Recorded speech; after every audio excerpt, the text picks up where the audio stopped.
I only know that I know nothing. Wait, no, I only know philosophy. Hi philosophers, what's up? Today is a new day. With a new beginning, a new thoughts. In today's video, we are going to talk about how art is useful for understanding the history of humanity and how it makes an impact in the past and present. History paints the human heart. Napoleon Bonaparte. With this phrase, we start our video. What do you feel when you read this? It isn't talking about the concept literally. But when I read this, I think about how history impacts our reality and the way humanity has become better and better through history. Yes, and also when I hear the verb paints, it's definitely about art because it means how the artists are influenced by history and how they represented through art. It is important to mention that art is mainly used to express a particular situation or feeling. If we Google it, we can find this kind of concepts about art, and we can see that it is called art expression. Art expression is related to what is seen in the outer existence, but also in the inner life of each artist, which means that the artists also reflect their feelings based on the particular situation they are living.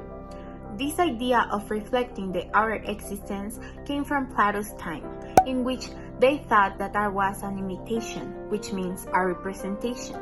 And the only difference between the reality and the work of art was that reality was three-dimensional and art was two-dimensional. On the other hand, the techniques in a work of art are very important to represent reality.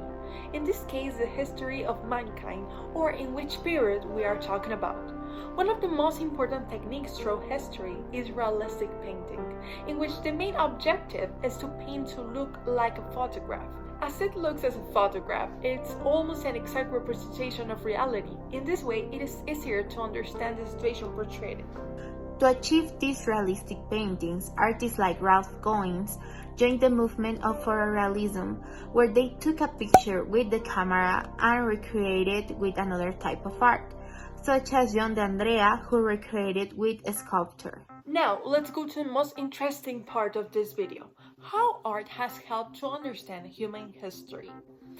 Art has always been there, since the beginning of civilizations, in different techniques, colors, manifestation, and it has also represented something memorable from a specific period.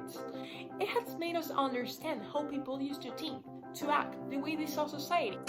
The first artistic record that we have is in prehistory, 25,000 years ago, when our ancestors used to paint in caves about hunting and sowing. But then the first civilizations arrived, like Mesopotamia, who were the first to make use of adobe bricks. A fun fact is that with this material they constructed the Hanging Garden of Babylon, which is one of the 7 wonders of the ancient world. Then we go to the mysterious Egyptians, who developed hieroglyphs, edifications, and hundreds of sculptures to honor their wide variety of gods, like Ra or Anubis, which personally is my favorite. Also mummification, that they were such an art, details about how they cared about their society before and after death. After them, the Greeks and their artistic perfection came in all senses. Architecture, sculptures, literature, they were anatomic gods, creating the beauty standards that nowadays are very criticized because the majority of us mortals are totally imperfect and disproportional. The only exception is Timothée Chalamet. Rome conquered them and they improved their art and introduced the concept of realism. In the 10th century, Christianism arose, creating a new way of art called Romanesque, representing the divinity and the prize for God. In the 12th century, the Gothic style appeared, still having the religion very present. So the artists who had this Gothic style built a lot of churches to share God's message. In the 15th century, we arrived to the Renaissance, where we slap religion and have an explosion of knowledge and culture.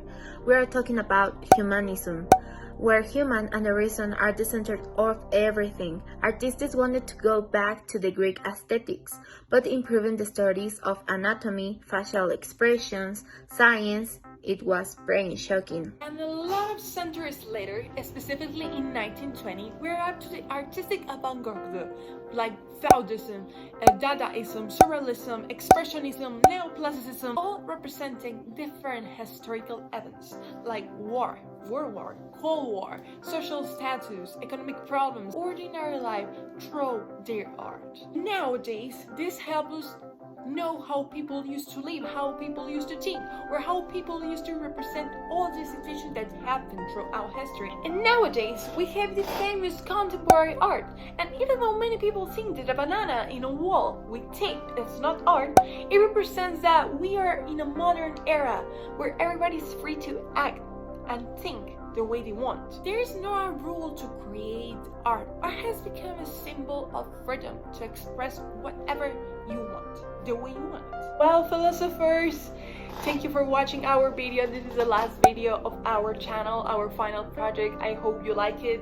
You reflect on our history, on our life, and everything that happens through a philosophical concept and perspective. Give a like, share it, comment, and see you soon.